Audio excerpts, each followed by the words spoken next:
کہ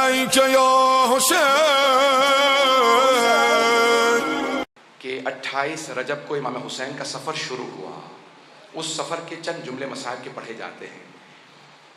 شاید آپ کی آنکھوں میں آنسو آ رہے ہوں.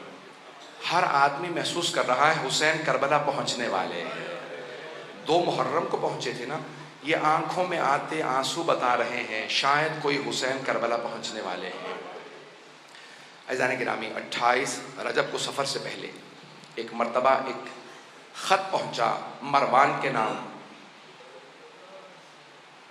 یزید کی طرف سے کہ حسین ابن علی سے مطالبہ کرو کہ بیعت کریں. مروان اور ولید نے منصوبہ بنایا. ایک آدمی سے کہا جاؤ حسین کے گھر اور بلا لاؤ حسین ابن علی کو. ایک آدمی آیا. آپ کو معلوم ہے نا جناب زینب کبریٰ ہر روز امام حسین کی زیارت کے لیے گھر آتی تھی. بس وہ وہی لحظہ تھا جب جناب زینب زیارت کے لیے آئی تھی امام حسین علیہ السلام کی کہ دروازے پہ کسی نے دستک دی اور کہا مروان نے حسین کو بلایا ہے. بس آواز سننا تھی. جناب زینب کا دل تڑپنے لگا کہ بھیا مروان سے ملنے نہ جائیے گا. کہا یہ شہر میری قتل گاہ نہیں ہے، میرا شہادت کربلا میں ہوگی، گھبرانے کی ضرورت نہیں. لیکن جناب زینب اپنی محبت کے اظہار کے لیے آواز دیتی ہیں عباس، علی اکبر، اون و محمد، قاسم و عبداللہ، جعفر جو آپ کے بھائی ہیں، عبداللہ. اپنے تمام بھائیوں کو، بیٹوں، بھتیجوں کو جناب زینب نے آواز دی. 18 جوانان بنی ہاشم کو بلایا. کہا کہ اے میرے شیرو، میرے بھائی کے ساتھ جانا، مروان نے بلایا ہے. اور پھر ایک مرتبہ جناب عباس کو دیکھا جو بڑے قد آور تھے. کہا عباس میرے بھائی کو آنچ نہ ہے. جناب عباس نے کہا بی بی میرا آپ سے وعدہ ہے جب تک میری جان میں جان ہے میں مولا حسین پہ کوئی آنچ نہیں آنے دوں گا. چلے جناب سید الشہداء. کتنے جوان ہیں؟ 18 جوانان بنی ہاشم ساتھ.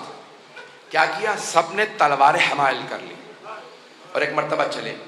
جب پہنچے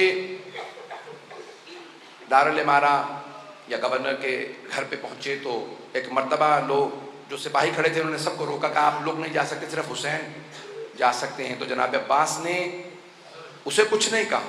جناب سید الشہداء کی طرف دیکھا. مولا اجازت ہے میں آ جاؤں؟ مولا حسین نے کہا نہیں عباس یہیں رک جائیے. اے میرے شیر اگر میری آواز بلند ہو تو آ جائیے گا. جناب سید الشہداء اندر تشریف لے گئے. مروان نے کہا کہ شام سے بری خبر آئی ہے، مسلمانوں کے خلیفہ معاویہ مر گئے ہیں اور نیا خلیفہ یزید ہے. نئے خلیفہ نے آپ سے بیعت کا مطالبہ کیا، بیعت کیجیے. سید الشہداء نے کہا میں بیعت نہیں کروں گا. تو کہا کہ آپ کو بیعت کرنا ہوگی. مولا نے کہا اگر یہ کوئی اچھی بات ہے تو دروازے بند کر کے کیوں پوچھ رہا ہے؟ کل مسجد نبوی میں سارے مجمع کے سامنے سوال کرنا، میں وہیں جواب دوں گا. ایک مرتبہ ولید نے ہاتھ سے اشارہ کیا کہ یہیں گردن اتار لو حسین اکیلے.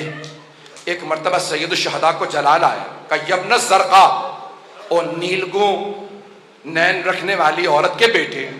اس کی ماں بدکارہ تھی. امام نے اس کی ماں کا نام لے کے کہا انت تقتلنی ام ہوا، تو میرا قتل کرے گا یا یہ میرا قتل کرے گا؟ جب بلند آواز سے بولے نا جناب عباس کے کانوں میں آواز آئی کہ مولا جلال میں. دروازے کو دھکیلا، دیکھا دروازہ بند. آپ جانتے ہیں نا گورنروں کے ہاؤس کے بڑے بڑے دروازے ہوتے ہیں. دروازہ بڑا تھا، بند تھا. جناب عباس نے کہا علی اکبر ذرا پیچھے ہٹنا.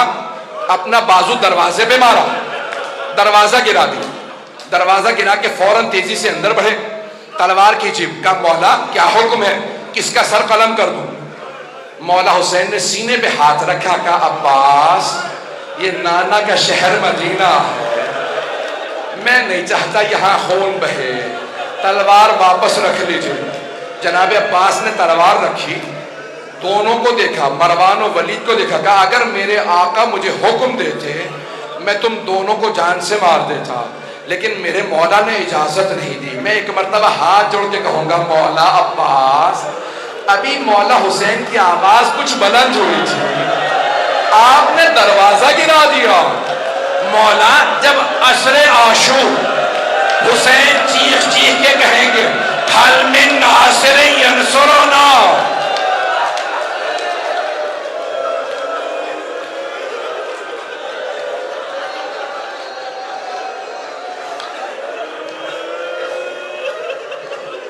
جب عصر میں آواز بلند ہوگی اے غازی عباس اس وقت کیا کیجئے گا؟ بعض مورخین نے، بعض مقتل نویسوں نے یہ جملہ لکھا ہے، جب امام حسین نے کہا نا حل من ناصر ینصرنا، تو فرات کے کنارے ایک لاشا تڑپنے لگا۔ اجرکم اللہ، اجرکم اللہ۔ بس بھئی میں بھی پڑھوں گا۔ ایک مرتبہ جناب سید الشہداء واپس آئے، گھر میں واپس آنے کے بعد ایک مرتبہ ایک فہرست بنائی، کہا عباس میں نے فہرست میں نام لکھ دیے کون کون ساتھ جائے گا، عباس سب مردوں کو بتا دو کون کون ساتھ جائے گا، مستورات کو میں بتاؤں گا۔ جناب عباس علیہ السلام نے فہرست پڑھنا شروع کی، نام بتانا شروع کی، کہا علی اکبر آپ کا نام بھی ہے، قاسم آپ کا نام بھی ہے، کہا جعفر آپ کا نام بھی، اپنے بھائی سے کہا عبداللہ آپ کا نام بھی ہے، پھر کہا اون و محمد تم دونوں کے نام بھی ہیں، سب کو بتاتے رہے۔ اب ایک مرتبہ ایک چھوٹے بچے کا نام آیا، وہ بچہ کسی بی بی کے ہاتھ میں تھا۔ علماء نام بتاتے ہیں فاطمہ صغریٰ، آپ جانتے ہیں بچوں کو بتایا نہیں جا سکتا کہ آپ کا نام بھی ہے، تو جانتے ہیں جناب عباس نے کیا کیا؟ آئے جناب فاطمہ صغریٰ کے پاس، کہا بی بی اس بچے کا نام بھی ہے، اس بچے کا نام بھی ہے، یہ بھی کربلا ساتھ جائے گا۔ اجرکم اللہ۔ بعض علماء نے یہ بھی لکھا ہے نا کہ بی بی بیمار تھی فاطمہ علیلہ، اکثر عرب کے جو مقتل نویس ہیں وہ کہتے ہیں کہ جناب فاطمہ صغریٰ وہ جو بیمار بچی تھی، تو انہوں نے جناب سید الشہداء سے کہا بابا آپ مجھے ساتھ نہیں لے جا رہے، بابا علی اصغر کو میرے پاس چھوڑ جائیے، میں اسے کھلاتی رہوں گی، میرا دل بہلا رہے گا، جب بھی مجھے آپ یاد آیا کریں گے بابا میں علی اصغر کو دیکھ لیا کروں گی، میں علی اصغر کو کھلاؤں گی۔ اب جناب سید الشہداء نے جناب فاطمہ صغریٰ سے کچھ نہیں کہا، جناب علی اصغر کو آغوش میں لیا، کان میں کچھ کہا، نہ جانے کیا کہا، جناب علی اصغر مولا کی آغوش میں آ گئے، کسی کے پاس نہیں جا رہے تھے، مولا کے پاس آ گئے۔ میرا دل کہتا ہے مولا حسین نے کہا ہوگا علی اصغر اگر آپ کربلا نہیں جائیں گے تو حرملہ کا تیر کون کھائے گا؟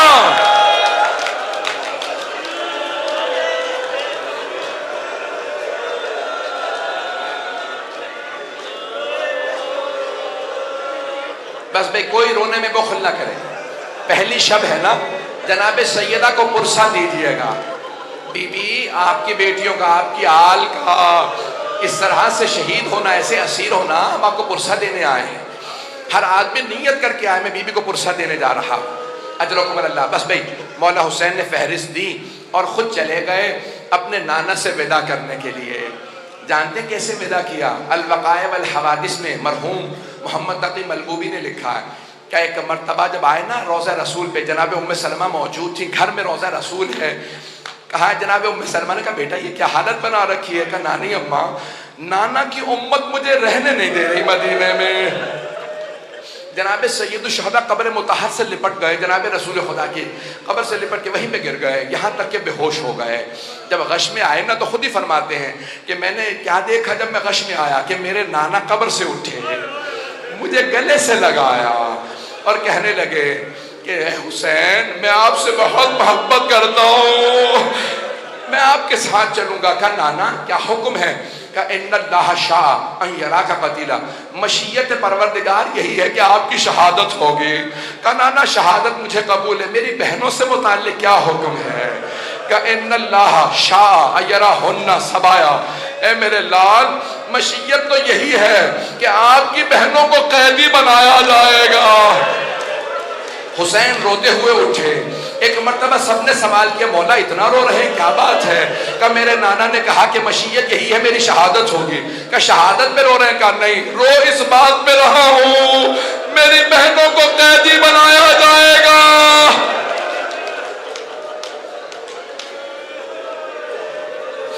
میری بہنوں کو قیدی بنایا جائے گا، اجرکم اللہ۔ بس بھئی جناب سید الشہداء ایک مرتبہ گئے، کہاں؟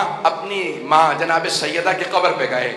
علماء کہتے ہیں جیسے ایک بچہ ماں سے لپٹ کے روتا ہے، مولا حسین ویسے قبر سے لپٹ گئے اور بلند آواز سے رو رو کے کہنے لگے اماں میں کربلا جا رہا ہوں، اماں میں کربلا جا رہا ہوں۔ ایک مرتبہ محسوس ہوا قبر سے کچھ اٹھ رہا ہے، ایک بی بی اٹھی ہوگی، سینے سے لگا کے کہا ہوگا میرے لال آپ تنہا نہیں جائیں گے، میں ساتھ جاؤں گی، میں شب عاشور اپنے بالوں سے آپ کے مقتل کو صاف کروں گی، میرے لال جب آپ زلجنا سے زمین پہ آئیں گے میں برقعے کا دامن پھیلاؤں گی، میں آپ کے سر کو اپنے برقعے کے دامن میں لوں گی، میرے لال میں کربلا ساتھ جاؤں گی۔ اٹھے جناب سید الشہداء، بس بھئی 2 سے 4 منٹ 5 منٹ کی زحمت اور دوں گا۔ اٹھے جناب سید الشہداء، ایک مرتبہ گھر آئے اور کہا کہ سب تیار ہو جائیں، 28 رجب ہے۔ جناب سید الشہداء نے مسند بچھائی، جناب عباس سے کہا کہ پانی مشکیزوں میں بھر لو۔ کہا کہ مولا میں نے اتنا پانی بھرا ہے کہ پانی ختم نہیں ہوگا، نہ جانے کس کے قافلے کو پلانا پڑ جائے، کس اور کے قافلے کو۔ بس بھئی تمام کیا، 2 جملے سن لیجئے۔ ایک مرتبہ سید الشہداء نے مسند بچھائی، بیٹھ گئے کہ عباس اماریاں سجا دی جائیں، کجاوے ہوں، اور ایک مرتبہ اچھے اچھے کپڑوں کے اندر، مجھے نہیں معلوم مخمل تھا، مختلف علماء کہتے ہیں بڑے ہی سجائے ہوئے اماریوں کو جناب عباس لے کے آئے، کیوں؟ علی کی بیٹیاں جا رہی ہیں، اماریاں سجائی ہوئی ہیں کہ اماریاں لے کے آتے رہنا، بیویوں کو ایک مرتبہ سب کو سوار کرا دیا جائے۔ میں نے سارے مصائب چھوڑ دیے۔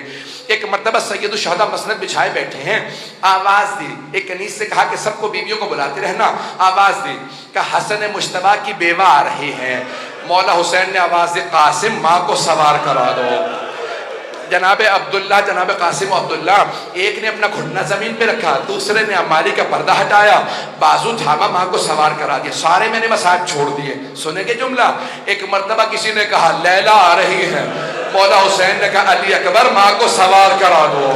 جناب علی اکبر نے ماں کا بازو تھاما، نہ جانے ماں کے کلیجے پہ کیا بیچ رہی ہوگی، اماری کا پردہ ہٹایا، ماں کو اماری پہ سوار کرا دیا۔ اتنے میں آواز آئی علی کی بیٹی ام کلثوم آ رہی ہے۔ مولا حسین نے آواز دی عباس بہن کو سوار کراؤ، علی اکبر اماری کا پردہ ہٹاؤ، قاسم گھٹنا زمین پہ رکھو، اونو محمد سب سے کہو سایہ کر دے۔ جناب ام کلثوم آئی، اتنے میں آواز آئی علی کی بیٹی زینب کبریٰ تشریف لا رہی ہے۔ راوی عبداللہ ابن سنان کہتے ہیں میں نے اپنی آنکھوں سے دیکھا حسین مسند سے کھڑے ہو گئے، سارے جوانوں نے سایہ بنا، جیسے ہی جناب زینب آئی، جناب عباس نے کہا بی بی میں آپ کو سوار کرا دوں، جیسے ہی بازو تھاما کہا عباس رک جاؤ، آج میں بھیا آپ سے سوار نہیں ہونا چاہتی۔ جناب علی اکبر نے کہا پھوپھی اماں میں سوار کرا دوں گا، نہیں علی اکبر۔ ایک مرتبہ اونو محمد آگے بڑھے کہ اماں ہم حاضر کریں، رک جاؤ۔ اب جناب سید الشہداء نے خود کہا کہ بہن میں آپ کو سوار کرا دوں، بی بی نے کہا بھیا مجھے معاف کر دیجئے، لیکن آج میں حسین آپ سے بھی سوار نہیں ہوگی۔ کہا بہن پھر کون سوار کرائے آپ کو اماری پہ؟ کہا بھیا جو مجھے 11 محرم کو ناکہ پہ سوار کرائے گا وہی مجھے آج سوار کرائے۔ میرے مولا نے آواز دی میرا سجاد بیٹا۔